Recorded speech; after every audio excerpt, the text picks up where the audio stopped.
حضرت مولانا شاہ وصول اللہ الہ آبادی رحمۃ اللہ علیہ یہ شعر بہت پڑھتے تھے، کعبہ بھی گئے پر نہ گیا عشق بتوں کا، اور زمزم بھی پیا پر نہ بجھی آگ جگر کی۔ حج کر کے آ گئے، لیکن آنے کے بعد نماز سے محبت نہیں ہے، تلاوت سے محبت نہیں ہے۔ حج کا تقاضا ہے کہ آدمی میں آخرت کی فکر پیدا ہو جاتی ہے، اعمال صالحہ سے رغبت پیدا ہو جاتی ہے۔ اسی کو کہتے ہیں کہ کعبہ بھی گئے پر نہ گیا عشق بتوں کا، اور زمزم بھی پیا پر نہ بجھی آگ جگر کی۔ اللہ کی محبت نہیں آئی، اللہ کی معرفت نہیں آئی، اللہ سے پیار نہیں آیا، اللہ کے سکھ دیدار کا شوق نہیں پیدا ہوا، بابا کس کام کے لیے تم گئے تھے وہاں؟ اللہ کے یہاں نام و نسب نہیں دیکھا جائے گا، حسب مال نہیں دیکھا جائے گا، شیخ صدیقی انصاری منصوری نہیں دیکھا جائے گا، وہاں تو دیکھا جائے گا تیرا ایمان درست ہے کہ نہیں اور تیرے اعمال درست ہیں کہ نہیں۔ ان مجالس کا مقصد ہی ہے کہ ہمارے قلوب اللہ کی طرف متوجہ ہو، ہمارے قلب میں خوف خدا پیدا ہو، ہمارے قلوب میں فکر آخرت پیدا ہو، ہمارے قلوب کے اندر اللہ کا ڈر پیدا ہو، ہمارے قلوب میں اللہ کے سامنے کھڑے ہونے کا احساس پیدا ہو۔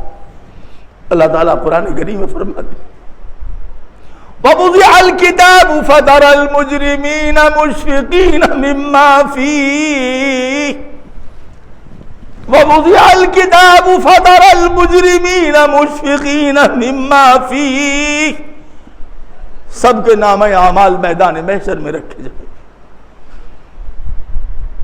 ولی ہو شہید ہو سب کے نام اعمال رکھے جائیں۔ وَوُضِعَ الْكِتَابُ فَتَرَى الْمُجْرِمِينَ مُشْفِقِينَ مِمَّا فِيهِ سب کے نام اعمال رکھے جائیں گے، جتنے بدماش ہوں گے، مجرم ہوں گے، گنہگار ہوں گے، اللہ کے نافرمان ہوں گے، وہ ڈرتے ہوں گے، وہ کانپتے ہوں گے اور ہانپتے ہوں گے اب کیا ہونے والا ہے میرے ساتھ۔ نام اعمال پر نظر پڑے گی تو یاد آ جائے گا ہاں ہم نے فلاں وقت یہ دنیا میں گناہ کیا تھا، افسوس کہ توبہ نہیں کر سکے، آج کر لیں گے، کل کر لیں گے، پرسوں کر لیں گے، اسی میں برسوں گزر گئے۔ وَيَقُولُونَ يَا وَيْلَتَنَا مَا لِهَذَا الْكِتَابِ لَا يُغَادِرُ صَغِيرَةً وَلَا كَبِيرَةً إِلَّا أَحْصَاهَا نام اعمال کو دیکھ میں تو کچھ بچا ہی نہیں ہے، سب لکھا ہوا ہے، کچھ چھوٹ ہی نہیں گیا ہے۔ اب کیا ہوگا؟ اللہ فرماتے ہیں سن لو، تمہارا رب کسی کے ساتھ ظلم نہیں کرے گا، سزا و جزا کے پیمانے عدل و انصاف کے ساتھ قائم ہوں گے۔ اور میرے پیارے میری جان یہ بات یاد رکھو، اپنی بات ختم کر رہے ہیں کہ میدان محشر کی ابتدا قہر سے ہوگی اور انتہا رحمت سے ہوگی۔ ابتدا قہر سے ہوگی، سارے لوگ جمع ہو جائیں گے تو آواز آئے گی لمن الملک اليوم، کس کی بادشاہت ہے آج؟ کہاں ہے وہ وزراء اعظم؟ کہاں ہے وہ صدر؟ کہاں ہے وہ جابر حاکم؟ کہاں ہے وہ گنڈے بدماش؟ کہاں ہے وہ ظلم کرنے والے پبلک پر؟ کہاں ہے وہ ساری عیاش؟ کس کی بادشاہت ہے آج؟ اللہ سے سناٹا، آواز نہیں آتی، خود پھر آواز آئے گی للہ الواحد القہار، آج اللہ کی حکومت ہے جو وہ یکتا ہے، تنہا ہے، اور اس کی ایک صفت قہر ہے۔ معلوم ہے ابتدا ہوگی محشر کی قہر سے، انتہا ہوگی رحمت سے۔